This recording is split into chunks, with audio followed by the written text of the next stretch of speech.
राधे कृष्णा दोस्तों।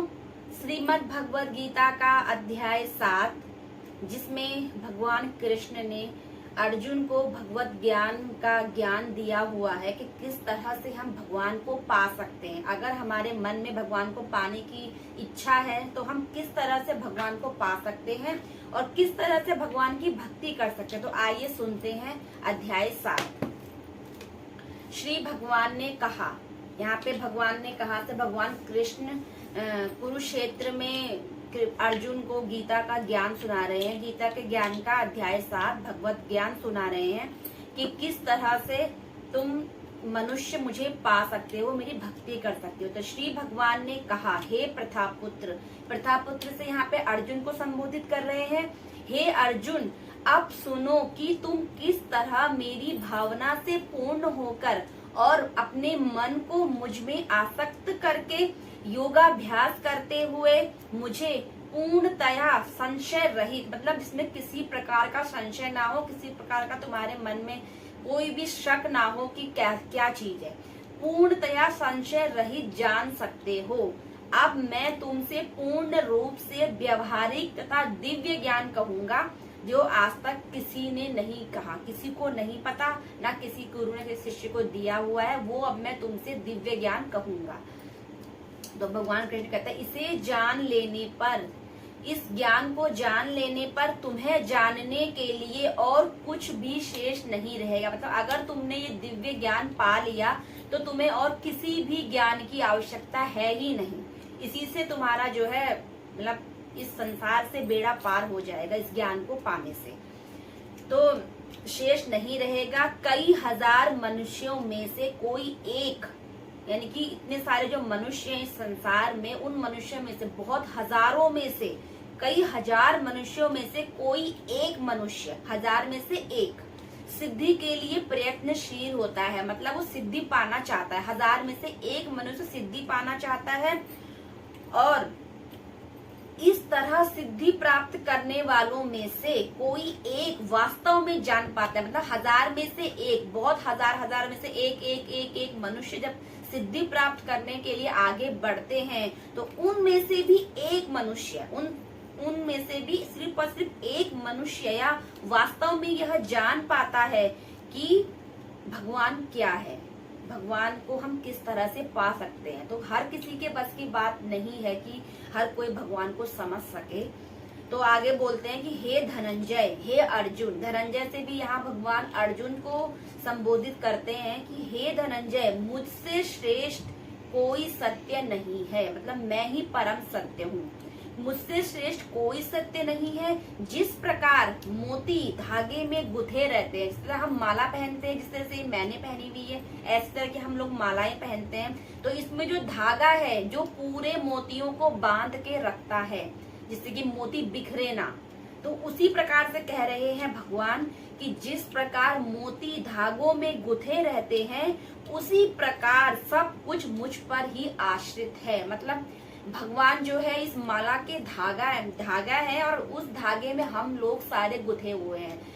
पूरी सृष्टि के जो भी हैं, जितने भी मनुष्य हैं, जो भी है जीव जंतु जानवर जो भी है, वो सारे उस मोती की तरह उस भगवान रूपी माला में गुथे हुए हैं और उसमें भगवान पर आश्रित है। मतलब जैसा भगवान चाहेंगे हम लोग वैसा ही करेंगे।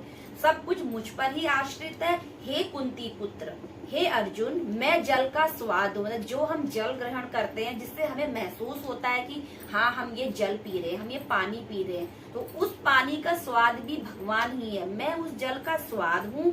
सूर्य तथा चंद्रमा का प्रकाश हूँ। वैदिक मंत्रों का ओंकार हूँ। जो पंडित लोग मंत्र पढ़ते हैं, जो भी हम लोग अपने घर में पूजा पाठ करवाते हैं, मंदिर में पूजा होती है, तो जो भी वो मंत्र पढ़ते हैं उन मंत्रों की जो ध्वनि है वो भी भगवान ही है, भगवान कृष्ण हैं। तो वैदिक मंत्रों का ओंकार हूँ। आकाश में ध्वनि हूँ। जो भी आकाश में ध्वनि होती है, बारिश के समय किसी भी समय जो ध्वनि होती है वो भी मैं ही हूँ तथा मनुष्य में सामर्थ्य हूँ। सामर्थ्य का मतलब यहाँ भगवान से है कि हम लोग जो भी काम करने का सामर्थ्य रखते हैं, जिस हर किसी मनुष्य में अलग अलग सामर्थ्य है, कोई कुछ करता है, कोई कुछ करता है, तो जो जिस इच्छा से, जिस सामर्थ्य से वो काम करता है, वो सामर्थ्य भी भगवान ही, कृष्ण ही है। वो ये कहना चाह रहे हैं कि सारे मनुष्य में जो सामर्थ्य है वो भी मैं ही हूँ। मैं समस्त जीवों का जीवन तथा तपस्वियों का तप हूँ। जो भी मनुष्य कुछ भी करता है तो वो मेरे द्वारा ही उससे करवाया जाता है। मतलब समस्त जीवों का जीवन भी मैं ही हूँ और जो तपस्वी लोग तप करते हैं वो भी मैं ही हूँ। हे अर्जुन, यह जान लो कि मैं ही समस्त जीवों का आदि बीज हूँ। जब सारे जीव मुझसे ही उत्पन्न हुए हैं और जब उनका जीवन चक्र पूर्ण हो जाएगा तो वो मेरे अंदर ही समा जाएंगे।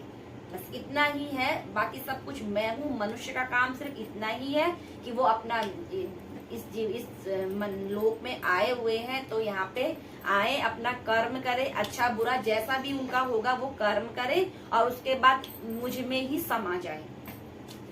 आदि बीज हूँ। हे अर्जुन, प्रकृति के जो सारे गुण, जो भी प्रकृति के सारे गुण हैं, सारे गुण वाली मेरी दैवीय शक्ति को पार कर पाना कठिन है। मतलब हर कोई पार नहीं कर सकता, किंतु जो मेरे शरणागत हो जाते हैं, मतलब जो भगवान की शरण लेते हैं, जो मेरे शरणागत हो जाते हैं, वे इसे सरलता से पार कर सकते हैं। मतलब उन्हें ज्यादा प्रॉब्लम नहीं आएंगी, वो सरलता से पार कर लेंगे।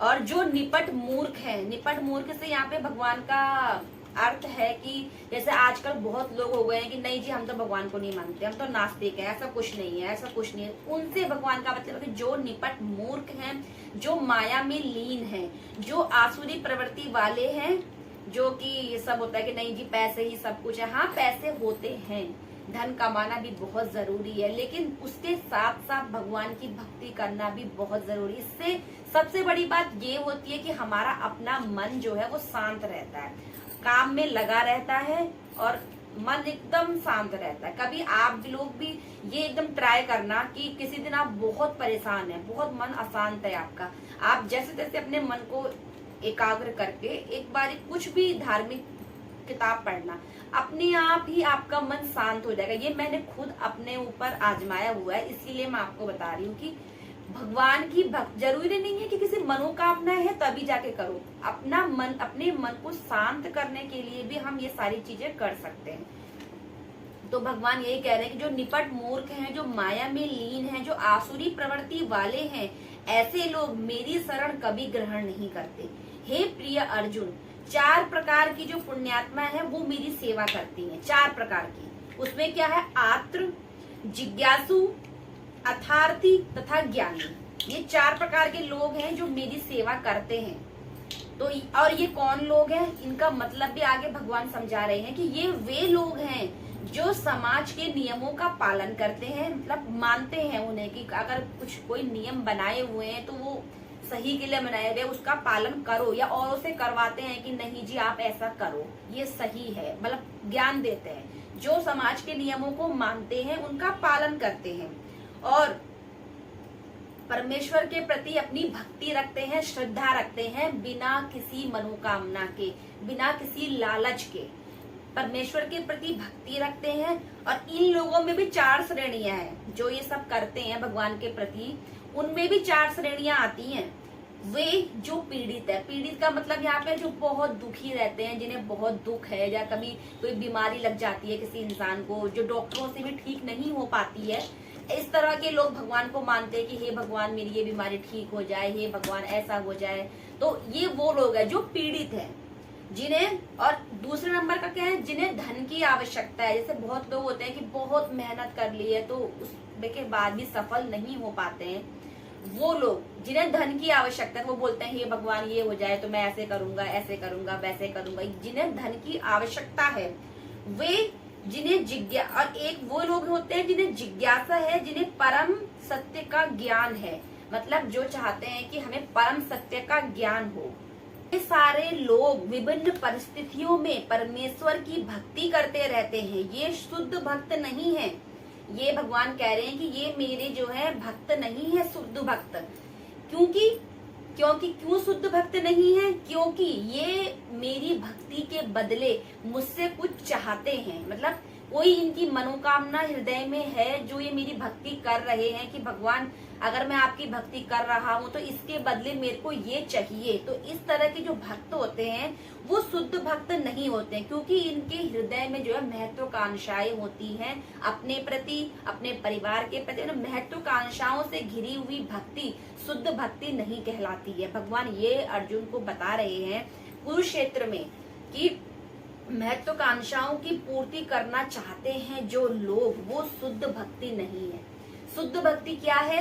शुद्ध भक्ति होती है निष्काम, जिस भक्ति में कोई मनोकामना नहीं है, कोई लालच नहीं है, कोई महत्वाकांक्षा नहीं है कि मेरा ये हो जाए, मेरा वो हो जाए, जो बिल्कुल सब कुछ अपने भगवान पे छोड़ के मतलब शुद्ध एकदम बिल्कुल पवित्र हृदय से भगवान का नाम ले रहा है कि भगवान इसके बदले में मुझे कुछ नहीं चाहिए तो सिर्फ और सिर्फ आपका दर्शन और आपकी शरणागत, कि बस आप अपने चरणों में मुझे स्थान दो। बस ये इच्छा लेके अगर आप भगवान की भक्ति करते हो तो ये शुद्ध भक्ति कहलाती है। ये खुद भगवान कृष्ण ने भगवत गीता के अध्याय 7 में अर्जुन को ज्ञान जो दे रहे हैं उसमें खुद कहा गया है कि शुद्ध भक्ति करने वाले ही मेरी कृपा को प्राप्त होते हैं, मतलब उन्हें वैकुंठ धाम की प्राप्ति होती है।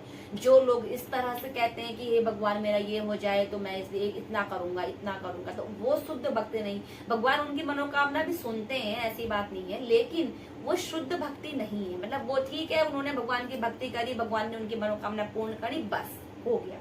बट जो शुद्ध भक्ति है, भगवान उनकी हर इच्छा बिना बोले पूरी करते हैं और उन्हें सारे मतलब जो भी जितनी भी उनकी जीवन लीला है उसके बाद उन्हें अपने परम धाम में स्थान देते हैं, उन्हें स्वीकार करते हैं। इस तरह का भगवान कृष्ण अर्जुन को ज्ञान दे रहे हैं शुद्ध भक्ति का। आगे भगवान जी कहते हैं अल्प बुद्धि वाले व्यक्ति, जो जिनकी थोड़ी कम बुद्धि होती है, ज्यादा ज्ञान नहीं है जिन्हें, अल्प बुद्धि वाले व्यक्ति देवताओं की पूजा करते हैं। देवताओं से कि सूर्य चंद्रमा जो भी अब छोटे मोटे देवता होते हैं जो सृष्टि को चला रहे हैं उनकी पूजा करते हैं और उन्हें प्राप्त होने वाले फल जो है वो सीमित होते हैं और क्षणिक होते हैं, क्योंकि उनके पास भगवान जितनी शक्ति तो नहीं है, बस उन्हें भगवान ने सृष्टि को चलाने का कार्य सौंपा हुआ है। तो जो उनकी पूजा करते हैं उनके जो फल होते हैं वो सीमित होते हैं और थोड़ी ही देर के लिए होते हैं, क्षणिक होते हैं, थोड़ी देर के लिए क्षणिक होते हैं। देवताओं की पूजा करने वाले देव लोक को प्राप्त होते हैं, किंतु मेरे भक्त से यहाँ पे है कि भगवान कृष्ण के भक्त, भगवान विष्णु के भक्त, भगवान राम के भक्त, भगवान भोलेनाथ के भक्त, ये जो भी है इनके भक्त जो होते हैं वो इनके परम धाम को जाते हैं और इस भौतिक संसार में कभी भी वापस नहीं आना चाहते, सिर्फ और सिर्फ भगवान के धाम में ही स्थान पाते हैं और वहीं रहना चाहते हैं। तो दोस्तों आप लोग बताइएगा कि आप किस प्रकार से भक्ति करते हैं और आप कौन सी भक्ति करना चाहते हैं कि या तो आपको थोड़ा फल मिले या आपको श्री भगवान श्री वैकुंठ धाम में स्थान मिले, जहाँ जाने के बाद जीवात्मा जो हमारे अंदर की है वो कभी भी नहीं चाहेगी कि हम इस धरती में जन्म लें और दोबारा से इन सारे झंझटों में पड़े। वैसे अगर मैं अपना बताऊं ना तो मैं तो यही वाला चाहूंगी। वैसे अब हम मनुष्यों में कुछ ना कुछ अवगुण तो होते ही है, परम भक्ति तो हम कर नहीं पाते, पर जितनी भी हमसे हो सकती है जरूर भगवान की भक्ति करें, इस भगवत ज्ञान को ग्रहण करें और भगवान कृष्ण, भगवान राम, भगवान विष्णु, भगवान भोलेनाथ, आप जिनको भी मानते हैं इनमें से, इन भगवान के स्वरूपों में से उनकी भक्ति करें और बस भगवान की कृपा प्राप्त करें। जय श्री राधे कृष्ण दोस्तों, हर हर महादेव।